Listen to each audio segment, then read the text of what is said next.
tardes. Agradezco mucho que estén asistiendo a las pláticas sabatinas de la Sociedad Teosófica en la sección mexicana. Pues, María Elena, si quieres anunciar lo que vamos a tener hoy, por favor. Sí, muchas gracias, con mucho gusto, muy buenas tardes. Tengan todos los que estamos acá. Y bueno, y este mensaje va también para todos los que ven posteriormente el video, una vez que se encuentra publicado en, en el canal de YouTube de la sección mexicana de la Sociedad Teosófica. El día de hoy, pues tenemos nuevamente un tema de leyes, se llama Las leyes de la filosofía esotérica, con nuestra querida hermana Leonor Ruiz, que nos ha venido compartiendo una serie de temas sobre leyes universales y que esperemos, que habíamos comentado, ¿verdad, Leonor? Hacer un canal, pues, donde se pudiera ver toda esta recopilación de temas de manera modular, por así decirlo, para que pues, tengamos nosotros al alcance toda esta investigación y estructura que nuestra hermana Leonor siempre nos comparte. Muy buenas tardes y pues muchas gracias, Leonor, y bienvenida. Adelante. Gracias. Pues iniciamos primeramente con la invocación de Oh Poderes del Amor.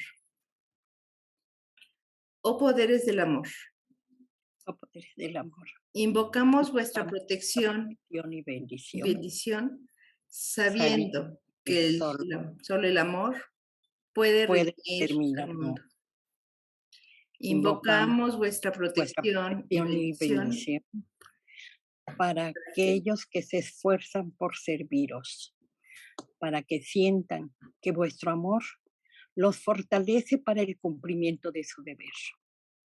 Invocamos vuestra protección y bendición para aquellos que están soportando sufrimientos, para que sepan que vuestro amor los envuelve aún en medio de su angustia. Invocamos vuestra protección y bendición para aquellos que infligen sufrimientos, para que puedan volver a vuestro lado y serviros. Que así sea. que así sea.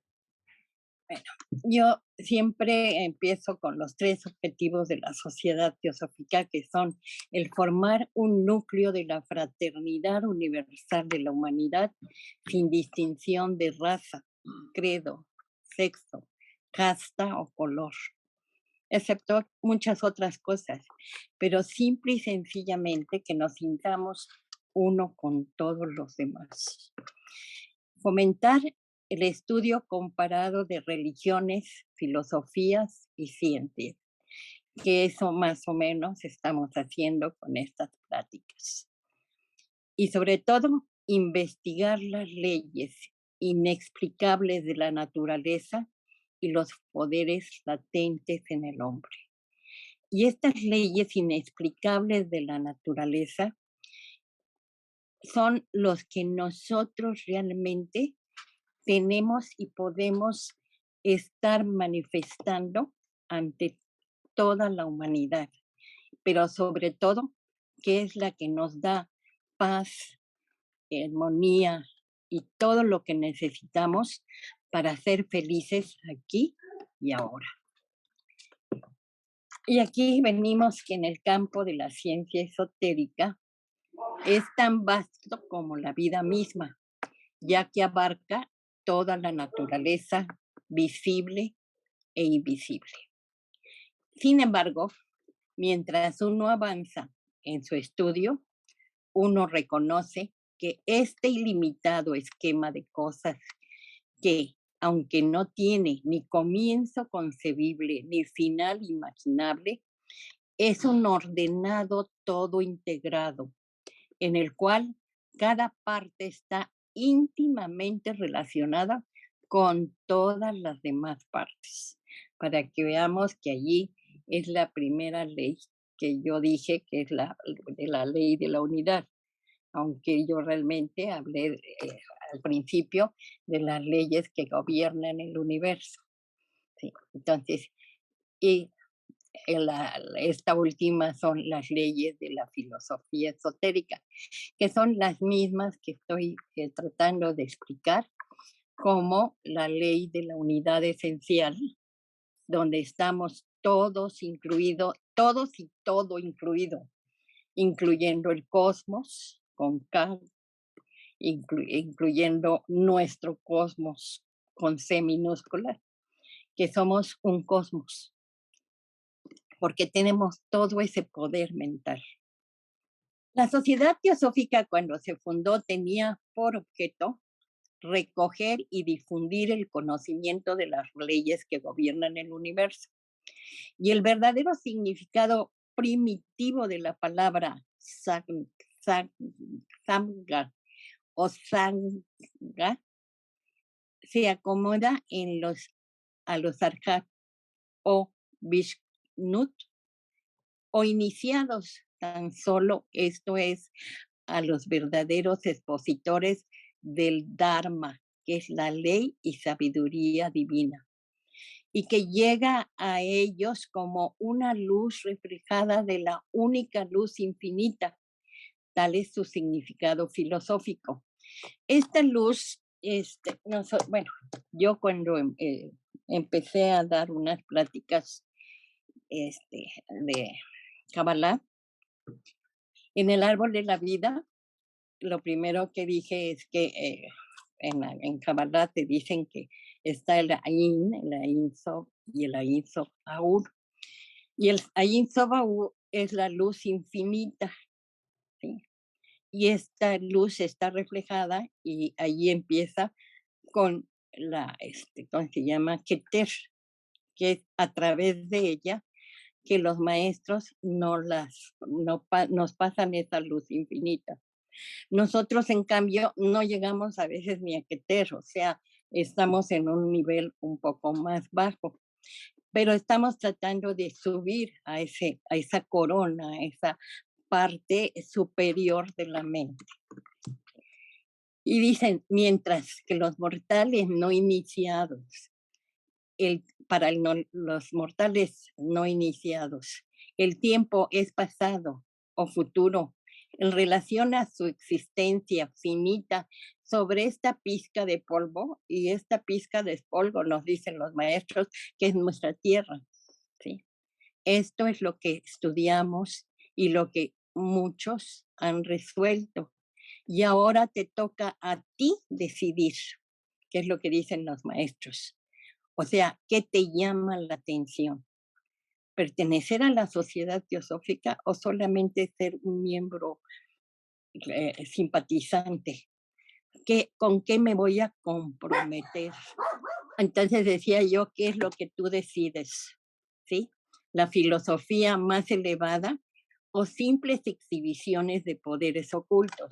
Y eso es con respecto a todos los buscadores de esoterismo que saltan de un lugar a otro. Entonces los maestros en sus cartas es lo que preguntan. ¿Qué es lo que tú quieres? Las leyes inmutables no pueden surgir, dice, puesto que son eternas e increadas, impelidas en la eternidad. Y cuando dije que eran fortuitas per se, me refería a sus ciegas correlaciones, nunca a las leyes. O sea, las leyes no son leyes ciegas, ¿sí? O más bien es la ley, ya que solamente reconocemos una sola ley en el universo, la ley de la armonía y del equilibrio perfecto. Esta generalmente la llamamos karma y realmente es lo que nosotros estamos buscando, tener ese karma como armonía y equilibrio perfecto, no estar sufriéndolo, sino disfrutar. Y aquí nos habla la doctrina secreta en su proemio, habla del cosmos en la eternidad. Y esto lo pone como un plano negro, oscuro, que se supone que podemos adentrarnos en él con miedo o sin miedo, ¿sí? Antes de volver a despertar la energía aún en reposo, la emanación del mundo en sistemas posteriores. Lo que parece reposo es tan solo el cambio de una forma a otra de forma periódica. O sea, ya lo manifestado todo es en forma periódica. Por eso la ley de periodicidad, que también ya presenté. ¿Sí? Y, perdón, la emanación del sistema de forma periódica, espacio y eternidad en pralaya. O sea, el pralaya es esa parte negra, pero ya la eternidad, ¿sí? Es lo mismo el espacio negro. Ese pralaya que nosotros lo sentimos como un descanso, pero realmente no descansamos, es como un sueño que en el mismo sueño, si nosotros no tenemos una precisión de lo que soñamos, es porque realmente no nos hemos esforzado en saber lo que son los sueños. ¿Sí? Y es el cambio de sustancia siendo paralelo al cambio de forma. O sea, solamente cambiamos de forma. Así al menos se nos enseña en la física ocultista, que, por lo visto, se ha anticipado en mucho al descubrimiento de la conservación de la materia. O sea, esta conservación de la materia realmente es lo que creemos que se destruye y renace, pero no se puede destruir algo que está siempre, ¿sí? En esos 3 estados de manifestación, ¿sí? En el sueño absoluto, en la manifestación absoluta, pero también en ese estado de sueño, sin ensueños o sueño eh, no tan profundo. Entonces, estas manifestaciones manvantáricas son este plano, ¿sí? Porque en esta alma, o sea, la manifestación de cada uno de los mundos es un alma, ¿sí? Y es donde dormita durante el pralaya el pensamiento divino. Y hay una llamada en la cual reposa oculto el plan de todas las cosmogonías y teogonías futuras. O sea, en ese pensamiento divino en reposo. Y la llamada dice, casi no es necesario recordar al lector que las expresiones pensamiento divino, mente universal, no deben considerarse determinando ni aún vagamente un proceso intelectual parecido al que se manifiesta en el hombre. O sea, no es lo mismo ese proceso que nosotros llevamos en cualquier cosa que pensamos. Ese cambio, ese pensamiento divino, ¿sí? Lo inconsciente, según von Hartmann, llegó al vasto plan de creación, o más bien de evolución, por medio de una sabiduría clarividente superior a toda conciencia. O sea, esto que nos están diciendo es porque se viene manifestando desde que vamos a decir, desde que se manifestó lo que está manifiesto, lo que está evolucionando ahorita. Dice, la cual en el lenguaje perantino significa sabiduría absoluta. O sea, todo esto que nos dice es lo que llamaríamos la sabiduría absoluta. O sea, es la manifestación, esa sabiduría de esa luz que ya permeó un poco más abajo. O más bien de la evolución por medio de una sabiduría clarividente superior a toda conciencia, en la cual al lenguaje vedantino, perdón, ya lo significa sabiduría absoluta. Únicamente los que conocen lo mucho que se remonta la intuición sobre los lentos procedimientos del raciocinio podrán formarse el más débil concepto de aquella absoluta sabiduría que trasciende a las ideas de tiempo y espacio. La mente, tal cual la conocemos, se resuelve en una serie de estados de conciencia. A mí me gusta estar llamando estos estados de conciencia porque tenemos que preguntarnos a nosotros mismos qué clase de conciencia tenemos, cuya duración, intensidad, complejidad y demás cualidades son variables, fundados todos en la sensación, en último término, la cual a su vez es maya. O sea, estamos hablando de algo que realmente es una ilusión. La sensación además implica necesariamente limitación. O sea, si nosotros estamos sintiendo lo que sentimos, estamos limitados.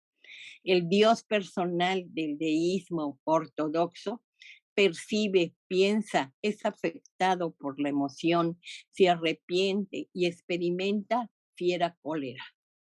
Y eso, acordémonos que estamos hablando de nosotros mismos, porque el Dios personal, ese, vamos a decir, es una clara exposición de lo que nosotros sentimos, ¿sí?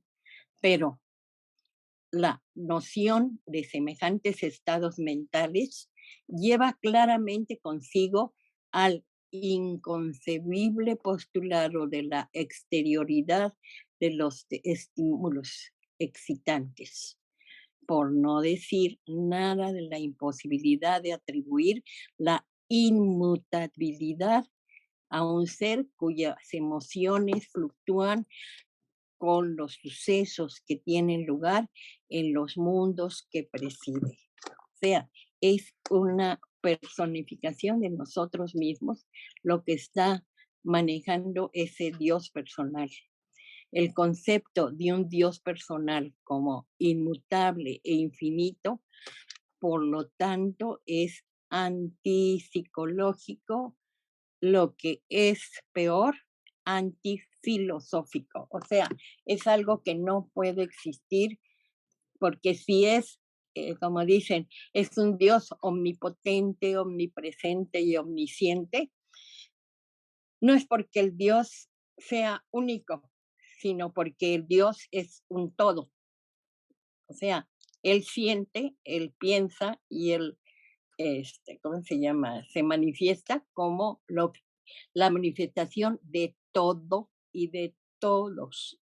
¿Sí? Entonces ese concepto no cuadra con un Dios personal, sino es un Dios único que vive en el cosmos con K y en el cosmos con C de cada uno de nosotros. Y aquí volvemos a Platón. Platón tenía razón. Las ideas gobiernan al mundo. O sea, todo esto realmente son puras ideas. ¿Sí? Platón fue un filósofo griego nacido en Atenas que vivió del 427 al 347 antes de Cristo, o sea, de ese Dios personal que la Iglesia Católica ha hecho al decir que somos cristianos. Y su verdadero nombre era Aristóteles. Durante toda su vida demostró interés por la política y consideraba que esa disciplina debería apoyarse en la historia como base de su fundamento, en la filosofía como base de su fundamento. O sea, realmente su filosofía con las ideas deberían ser, bueno, que las ideas deberían gobernar al mundo, entonces los gobernantes deberían tener buenas ideas. Ahí está lo difícil, porque las ideas son muy, muy personales. La teoría de las ideas constituye el centro de la filosofía platónica y a su alrededor gira todo pensamiento de Platón. Como las mentes de los hombres recibirán nuevas ideas, haciendo a un lado las viejas y gastadas, el mundo avanzará, porque si no, no avanza si no hay nuevas ideas. Poderosas revoluciones surgirán de ellas, credos e incluso potencias se desmoronarán ante su alrededor,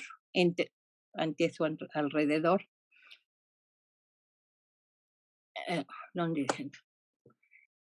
Arrollador avance, perdón, destruidas por su fuerza irresistible. Platón hace una duplicación de la realidad y afirma la existencia de dos mundos, el mundo sensible y el mundo inteligible, que realmente esto es el dualismo ontológico de Platón, y esto es lo que se reconoce con el nombre de dualismo ontológico, porque lo divide en esos dos mundos, el que se dice ser inteligente y el que se dice solamente ser sensible.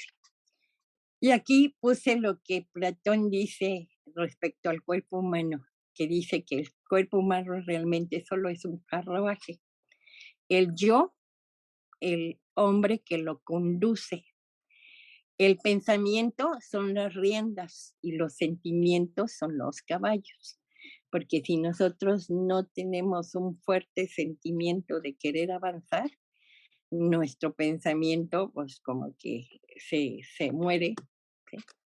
Y el hombre que lo conduce se hace pusilánime, ¿no? Y nuestro carruaje se va debilitando. Platón definió el mundo de las ideas a grandes rasgos. Defiende que existen entes inmateriales, absolutos, inmutables y universales, independientes del mundo físico, de las que derivan todo lo que existe en este plano físico. Y serían, por ejemplo, la bondad, la justicia, la virtud, ¿sí? El mismo ser humano en sí mismo. O sea, él solamente le pone cosas buenas al ser humano. Cuando el ser humano no las materializa o no las pone de manifiesto, deja de ser humano en sí mismo. Detrás de las cosas que vemos parecen existir ideas, gracias a las cuales entendemos ese caos de materia cambiante que conforma los paisajes por los que nos movemos. Cuando vemos el olivo, sabemos que eso es un árbol. Y cuando vemos un pino, que es muy diferente, también sabemos que es un árbol. O sea, las ideas sirven para permitirnos pensar correctamente y no perdernos en la confusión constante, ya que sí, no alcanzo a leer, fundamentadas son válidas en todas partes. Si ustedes lo pueden leer, qué padre. Dice, se tienen que sembrar nuevas ideas en lugares limpios. A ver, díganme, ¿qué mente está limpia ahorita? Porque desde que nacemos nos atiborran de cosas de mentes ajenas, empezando por las de nuestros padres, de nuestro entorno, nuestros hermanos, los que difieren, etcétera, etcétera. Entonces ahorita en la sociedad teosófica tenemos la oportunidad de conocer nuevas ideas, porque esas ideas afectan asuntos de mayor trascendencia. No son los fenómenos físicos los que estudiamos, sino que esas ideas universales, porque para comprender los primeros o los fenómenos, antes tenemos que comprender a las ideas. Ellas delinean la verdadera posición del hombre en el universo en relación a sus nacimientos pasados y futuros, su origen y su destino último. que eso no lo vamos nosotros haciendo vida tras vida. Las relaciones de lo mortal con lo inmortal, de lo temporal con lo eterno, de lo finito con lo infinito, ideas más amplias, más elevadas, más comprensivas, reconociendo el reino universal de la ley inmutable que no cambia y es cambiable y en relación con la cual solo existe un eterno ahora. O sea, lo único que podemos vivir es este momento. No sabemos qué va a ser mañana, porque generalmente no analizamos nuestro pasado, lo que acaba de pasar, como es lo que vimos anteriormente, que ya se me olvidó. Lo que dicen los maestros, dice, nuestra tarea se contraerá a analizar el adeptado con sus anormales traumaturgias o facultades psicológicas, como ahora se dice, dando a cada adepto lo suyo. O sea, cada uno de esos adeptos tiene lo suyo. O sea, no todos tienen lo mismo. Por eso se necesitan tantos adeptos. Mediante el examen de los recuerdos históricos a él concernientes y del estudio de la ley de probabilidades en relación a dichas facultades. O sea, necesitamos ver todo lo que ellos han vivido para saber qué es lo que nos pueden dar. Igual tendríamos que ver todo lo que hemos vivido para saber qué clase de conciencia tenemos. ¿Sí? Y entonces esto viene lo que significa el abhijna, que es la ciencia superior o sobresaliente, que realmente significan los siddhis que tiene cada uno de los maestros ah, bajo su responsabilidad o que ¿cómo se llama? Han permitido tener o se han permitido tener, porque el tener los siddhis es una responsabilidad. Al inaugurarse un periodo de actividad, tiene lugar una expansión de esa esencia divina, de fuera adentro y de dentro afuera, con arreglo a la ley inmutable. O sea, siempre, para poder nosotros sacar algo afuera, necesitamos buscarlo desde adentro. Pero al tenerlo adentro es porque realmente ya lo trabajamos afuera. ¿Sí?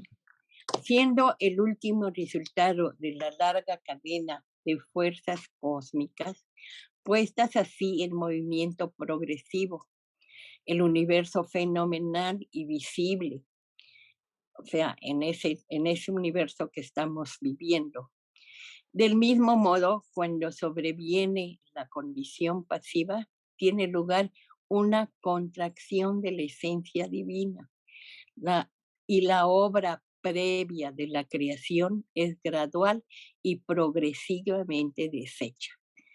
Pero está deshecha a la manera de nosotros, pero todo lo bueno permanece, porque nosotros venimos a ir desarrollando poco a poco una evolución constante, un progreso constante para poder llevar a término esta evolución que ahorita nos tocó vivir.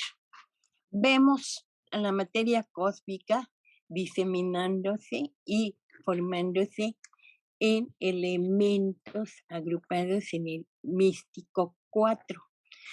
Esto a mí me encanta decirlo porque nosotros realmente nos manifestamos en ese mismo místico 4. O sea, es la manera que nosotros nos estamos manifestando aquí y ahora, pero dentro del quinto elemento, el éter, el revestimiento de Akasha. Akasha es la parte manifestada del vamos a decir, de lo primero que hubo. Entonces ya cuando llega al éter, que es lo más bajo, es lo que nosotros podríamos manejar. El Anima Mundi o Madre del Cosmos, que es el Akasha. Tal es la primera ley de la naturaleza y porque la naturaleza geometriza, o sea, te dan un punto y ya se expande absolutamente, universalmente en todas sus manifestaciones. Se manifiesta como puntos, líneas, triángulos, cubos, círculos, etcétera. Y finalmente llega a las esferas. En una ley fundamental, es una ley fundamental en ocultismo de que no existe en la naturaleza ni reposo ni cesación de movimiento. O sea, siempre hay un movimiento, el aliento. El conocimiento de esta ley ayuda al Arhat, y le permite verificar sus idis o fenómenos universales, no diversos, tales como la desintegración de la materia, el transporte de objetos de un lugar a otro, etcétera. O sea, por eso ellos se pueden manifestar sin necesidad de tener cuerpo, ¿sí? Y igual que trasladar objetos, que es como hicieron llegar sus cargas. Sí. Lo que parece reposo es tan solo el cambio de una forma a otra, el cambio de sustancia, siendo paralelo al cambio de forma. Así, al menos, se nos enseña en la física oculta, que por lo visto se ha anticipado en mucho al descubrimiento de la conservación de la materia, que se supone que es lo que siguen y seguirán los científicos buscando. Este algo desconocido al presente para la especulación occidental es llamado Fohat. O sea, esto que realmente explota o nos hace que bajemos, ¿sí? Es esa fuerza que es llamado Fohat por los ocultistas, o Fohat. Es el puente por el cual las ideas que existen en el pensamiento divino pasan a imprimirse sobre la sustancia cósmica como leyes de la naturaleza. Fohat es así la energía dinámica de la ideación cósmica, o considerado bajo su otro aspecto, es el medio inteligente, el poder directivo de toda manifestación, el pensamiento divino transmitido y hecho manifiesto por medio de los Dichan Chohans, llamados arcángeles o serafines, los arquitectos del mundo visible, según la doctrina secreta en la página 76. Y Fohat, corriendo a lo largo de los 7 principios de la Akasha, actúa sobre la sustancia manifestada, o el elemento único, como se ha dicho antes, y diferenciándolo en varios centros de energía. Pone en movimiento la ley de evolución cósmica, que, en obediencia a la ideación de la mente universal, trae a la existencia todos los diversos estados del ser en el sistema solar manifestado. Entonces aquí vemos que de la primera manifestación va bajando, para nosotros va bajando, pero es una evolución hacia la materia.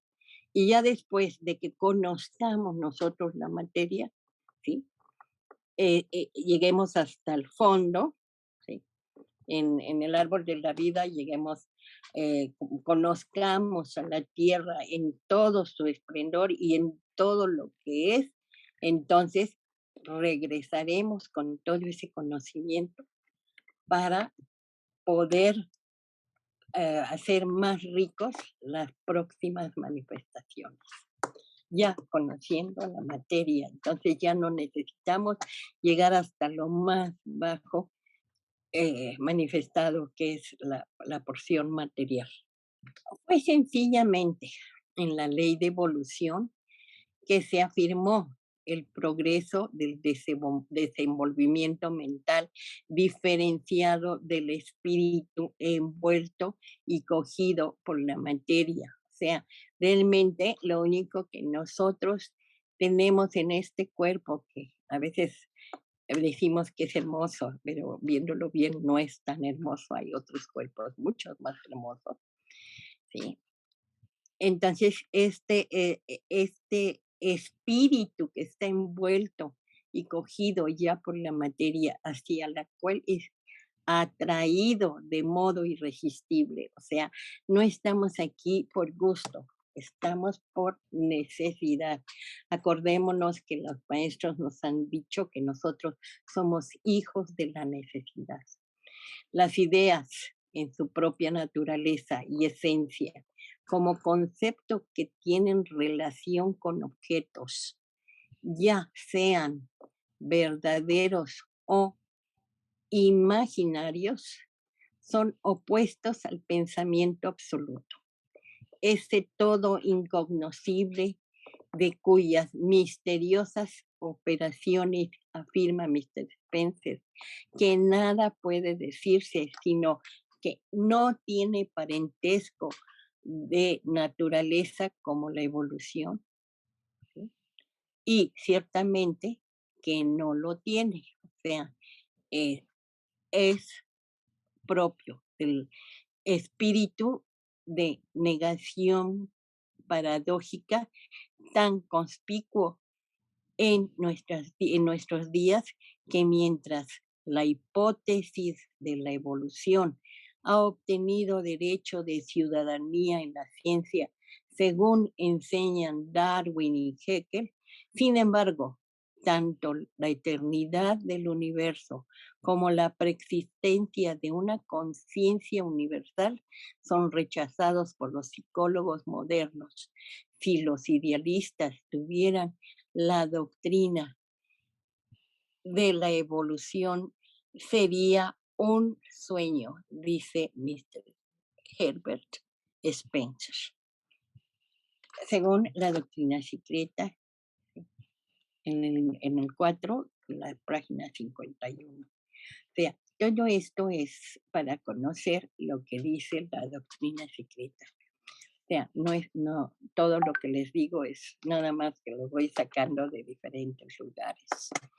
Dice, la eternidad del universo en toto, esto sí ya lo conocen, como segunda aserción de la doctrina secreta, es la universalidad absoluta de aquella ley de periodicidad, de flujo y reflujo, de decadencia y crecimiento, que la ciencia física ha observado y consignado en todas las esferas de la naturaleza, alternativas tales como el día y la noche, la vida y la muerte, el sueño y vigilia.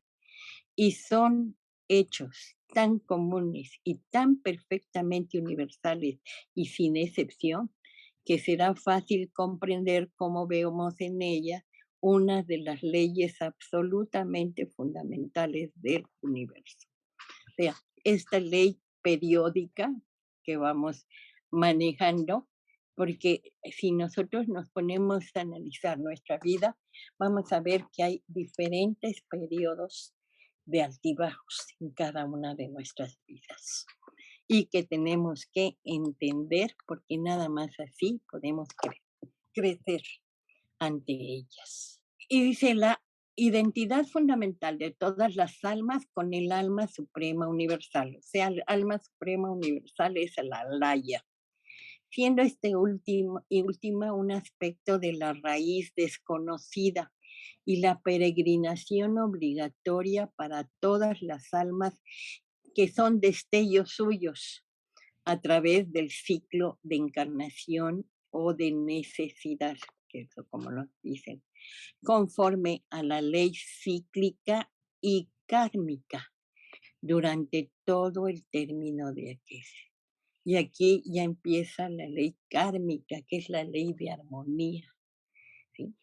La ley de unidad y de manifestación periódica es una ley fundamental de la ciencia oculta.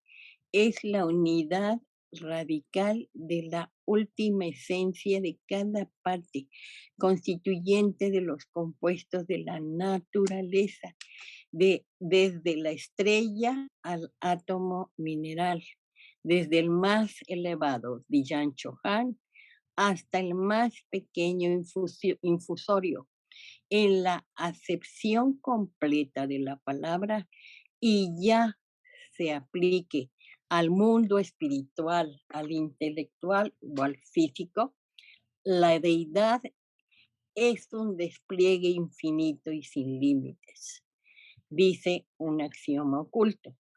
De aquí, como se ha hecho observar, procede el nombre de Brahma, o sea, el creador. En el Rig Veda encontramos los nombres de Brahma, Brahmanaspati y de Brihaspati, ¿sí?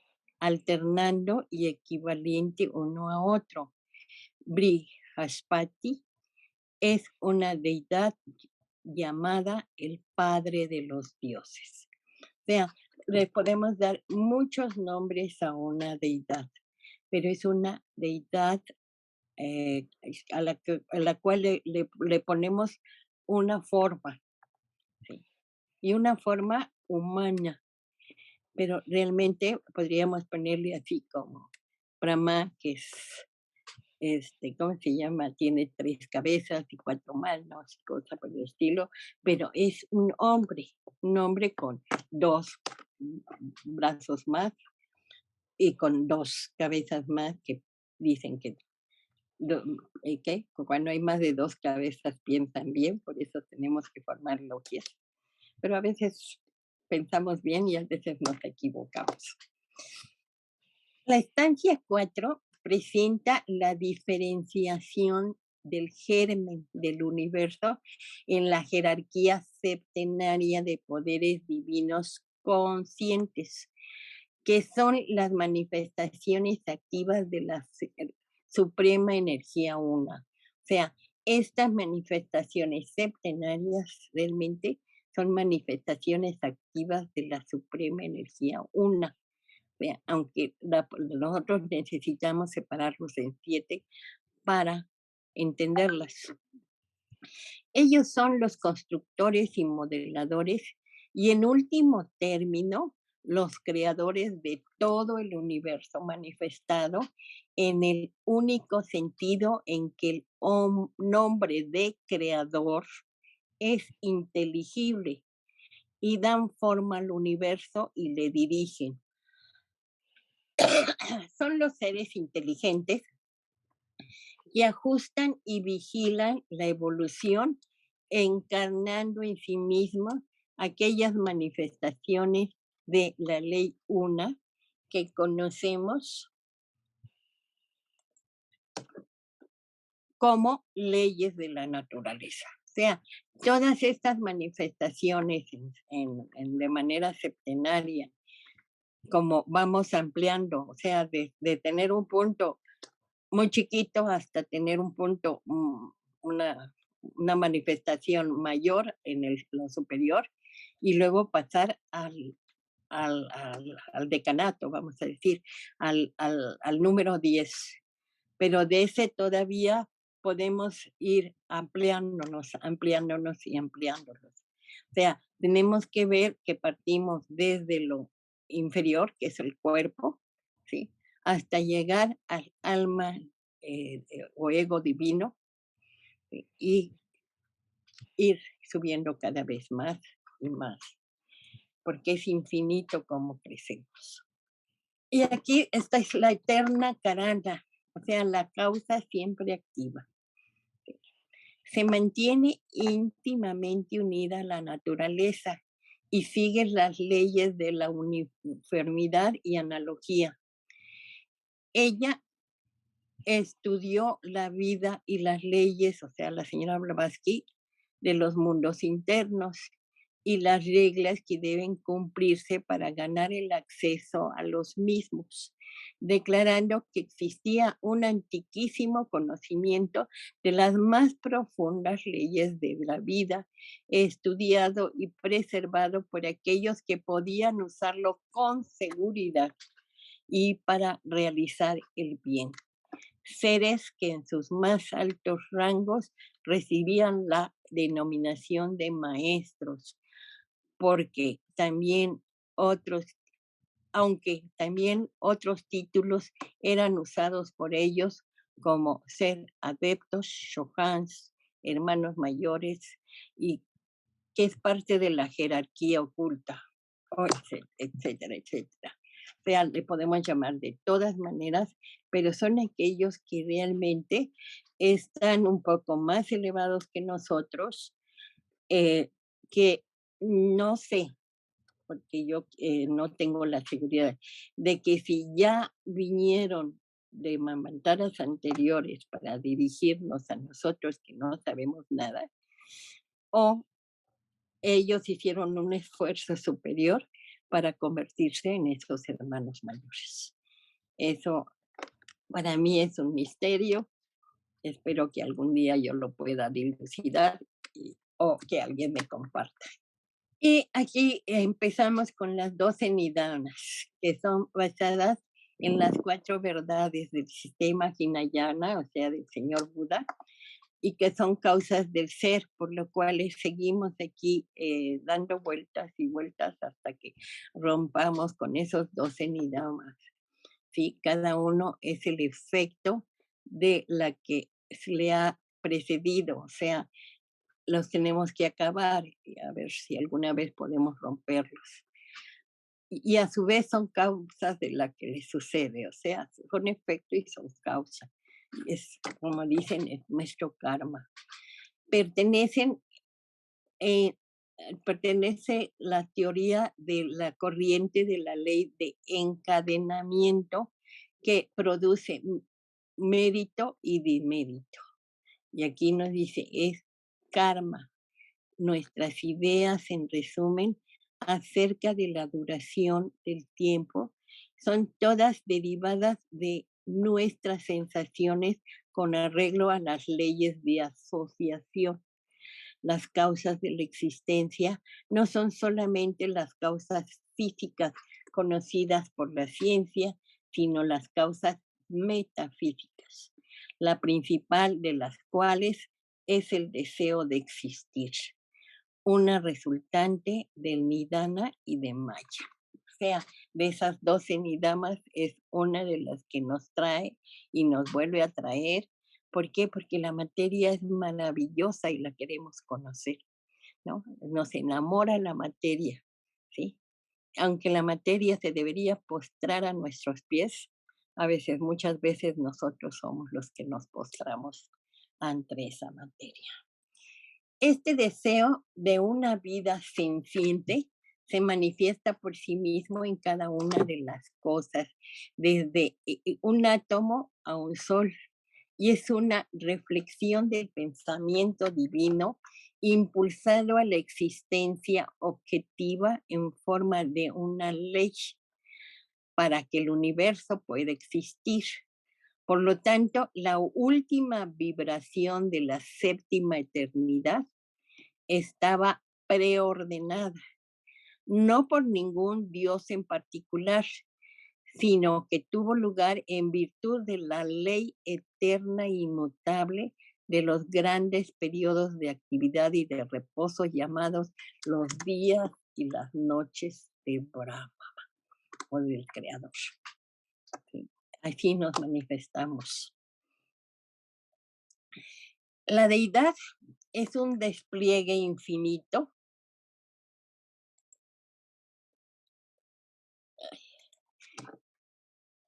sin límites, dice un axioma oculto. De aquí, como se ha hecho observar, procede el nombre de Brahma, o creador.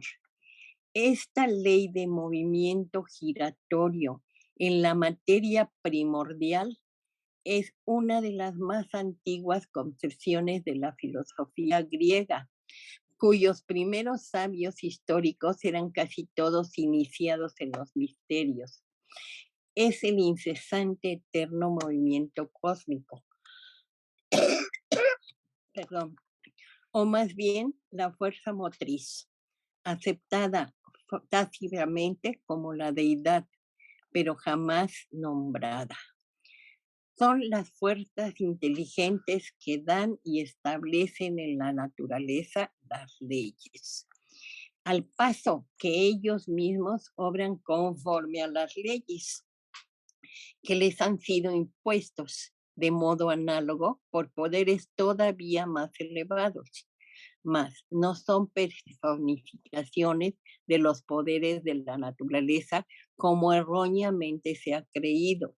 Nosotros vamos aún más allá y aseguramos que la electricidad no solamente es sustancia, sino que es emanación de una entidad, la cual no es ni Dios ni diablo, sino una de las innumerables entidades que rigen y guían nuestro mundo de acuerdo con la ley, con la eterna ley del karma. O sea, todo lo que nos sucede y demás son los poderes de la naturaleza, que a veces se personifican, ¿no? Como Júpiter tonante que nos manda los rayos y los truenos, pero no, realmente es una causa que es la eterna ley del karma, o sea, es una causa-efecto. Todo lo que nos sucede es causa-efecto. Desde el comienzo de lo que constituye la herencia del hombre, desde la aparición primera de los arquitectos del globo,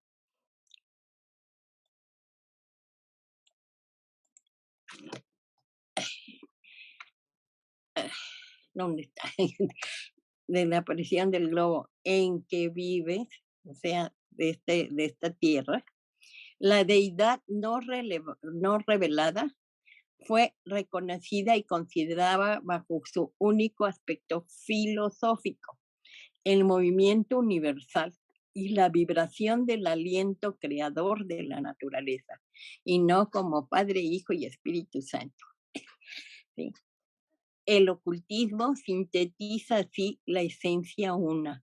La deidad es un fuego misterioso, vivo o moviente, y los eternos testigos de esta presencia invisible son la luz, el calor y la humedad. Trinidad esta última que abarca y es causa de todos los fenómenos de la naturaleza. Es imposible formarse la idea abstracta del movimiento independientemente del cuerpo que se mueve.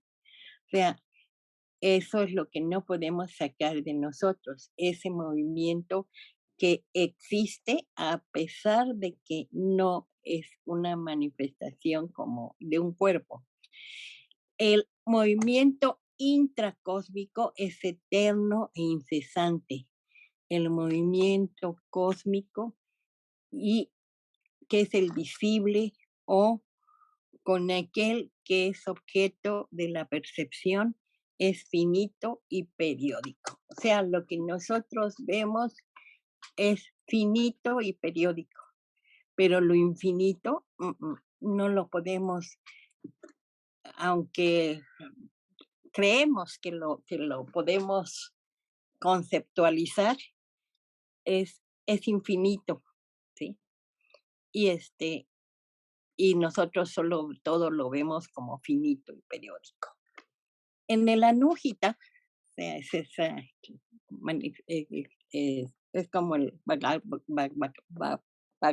Gita, el Anúgita forma parte del Ashvamedha Paraman del Mahabharata. O sea, es otro Gita del Mahabharata como el Bhagavad. Entonces se cita una conversación entre un brahman y su esposa acerca del origen del lenguaje y de sus propiedades ocultas. Entonces, esto que yo ahorita estoy manifestando, que es parte del lenguaje, tiene propiedades ocultas. Y la mujer pregunta, ¿cómo vino el lenguaje a la existencia? El cual, ¿y cuál de los dos era anterior al otro? ¿El lenguaje o la mente? El Brahman dice que el apana o el soplo de inspiración, convirtiéndose en Señor, cambia aquella inteligencia que no comprende el lenguaje o las palabras en el estado de apana. Y así abre la mente. Luego, él le refiere una historia, un diálogo entre el lenguaje y la mente. Ambos fueron al yo del ser, o sea, al yo superior individual, como cree Nilakanta, y dice a Prajapati, según el comentador Arjuna Misha, y le pidieron solventara sus dudas y decidiera cuál de ellos tenía la precedencia y era superior, si la mente o el lenguaje.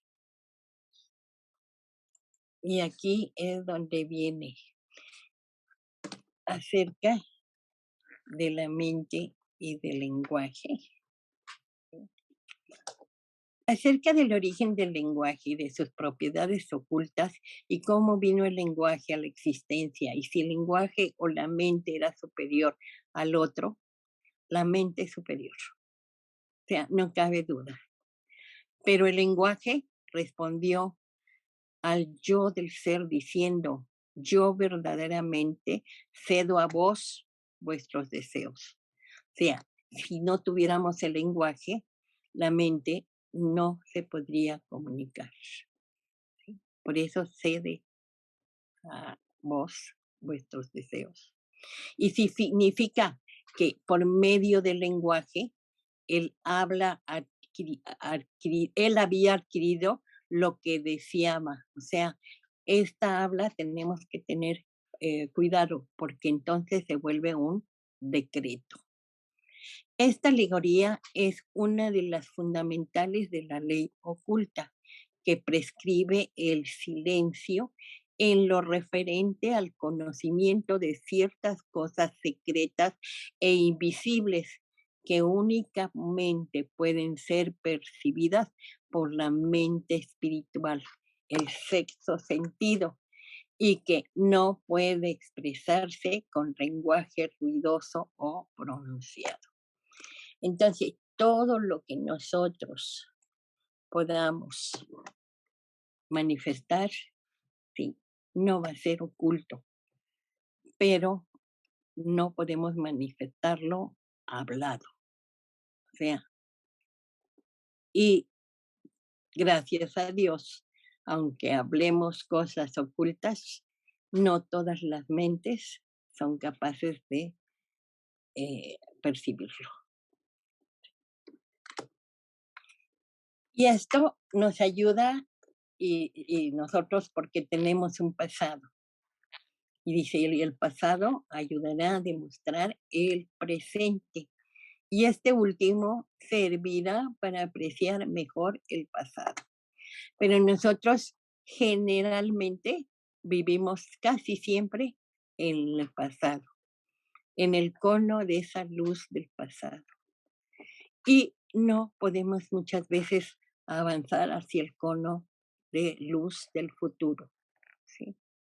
Entonces, esto solo se da con el tiempo y con el espacio, sabiendo hacia dónde vamos y de dónde venimos.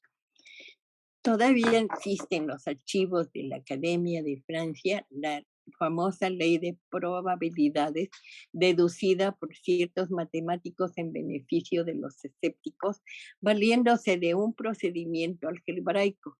Y dice así, si dos personas reconocen la evidencia de un hecho y le comunican así cada una de ellas 5/6 partes de certidumbre, este hecho tendrá entonces 35 de 36 partes de certidumbre.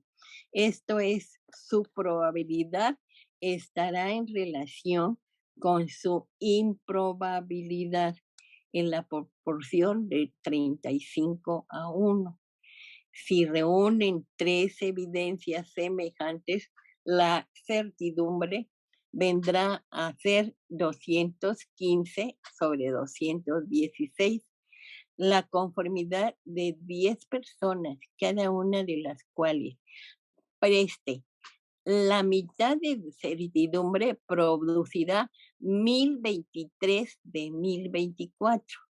El ocultista puede darse por satisfecho con esta certidumbre si no y no necesita más. Es de allí que nosotros tenemos que trabajar por medio de logias y por medio de esa fraternidad que se reúna en la sociedad teosófica para tener esas 1023 de 1024 posibilidades de obtener un poco de verdad. Gracias y espero que no tengan muchas preguntas. Sí, buenas tardes a todos. Buenas tardes. Oye, Leonor, tengo una pregunta. ¿Qué es primero, el pensamiento o el sentimiento? Si yo me lastimo una mano, un pie, un dedo, siento que me duele, ¿no? Entonces, ¿de ahí viene después viene el pensamiento o cómo lo podrías interpretar? Bueno, nosotros acordémonos que estamos en el nivel del sentimiento. Estamos en un cuaternario inferior, que es lo que dije en alguna de estas partes que saqué de la doctrina secreta, ¿sí? Entonces, generalmente anteponemos, nosotros venimos de abajo para arriba. Acordémonos que Kama Manas, con todo y que esa es la mente inferior, está en la parte superior de ese cuaternario, ¿sí? Entonces, antes está todo el sentimiento, toda la vivencia que tenemos de lo que creemos sentir, porque todo lo tenemos por los sentidos, ¿sí? Nosotros nos manejamos por los 5 sentidos. Y dicen que por ahí un sexto sentido y un séptimo sentido. Pero nosotros realmente a veces ni los 5 sentidos utilizamos correctamente. Creemos utilizarlos. Entonces, generalmente solo nos movemos conforme lo que sentimos, ni siquiera nos ponemos a pensar por qué lo sentimos. A ver, ¿por qué sientes tú el dolor? Si tú manejaras tu pensamiento intelectual, como dijo Juana Leonor, que siempre lo dice, tú te podrías, ¿cómo se llama?, provocar una comezón, y es un sentimiento, y te lo podrías quitar. Y eso es un poder del pensamiento, ¿sí? Pero lo manejas como sentimiento. Uh-huh. Eso es. Oye, Leonor, en cuanto a la ciencia exotérica o la ciencia moderna, digamos. Sí. A pesar de que solamente le dan certidumbre a lo que ellos pueden ver, a lo que pueden, a lo que pueden, a lo que Tocar, pueden sentir. ver. Exacto, los sentidos. A pesar de eso, también se puede decir que también pueden percibir cosas invisibles, como por ejemplo la electricidad, el magnetismo, la gravedad, etcétera. Entonces, se podría decir que también están un poquito más allá de solamente materialismo. Pero lo tienen que aceptar. La cuestión es que ahorita ellos están, yo siento, es muy personal lo que yo les doy porque yo no soy científica, pero ellos lo que piensan, por ejemplo, de los quarks, que se mueven por sí solos, que no les afecta nada. Y si tú lees Easy sin velo, te están diciendo que todo se mueve por nuestro pensamiento, es atraído o es rechazado. O sea, es la ley de atracción y de repulsión la que nosotros manejamos en todo absolutamente, incluyendo nuestro karma. Nosotros atraemos lo que estamos viviendo y queremos repudiar, pero por desgracia, karma es causa, efecto. Y eso es muy científico, lo están generando ellos. Lo que pasa es que no entienden las causas de por qué un quark se mueve como, no entienden cómo se mueve, pero no saben que todas las mentes de todos influyen en cómo se mueve ese cuarzo. Y dependiendo de la fuerza del pensamiento de los que estén observando ese cuarzo cómo se mueve.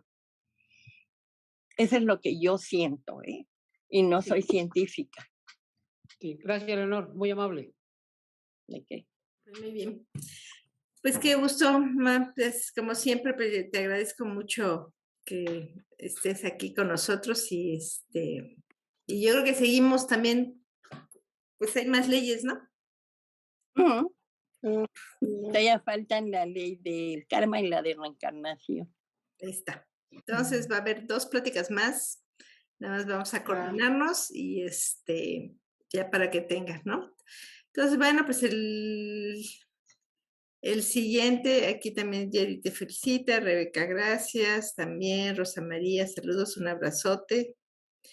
Y bueno, pues si no habiendo más preguntas, pues entonces vamos a dar por cerrada esta sesión que hacemos.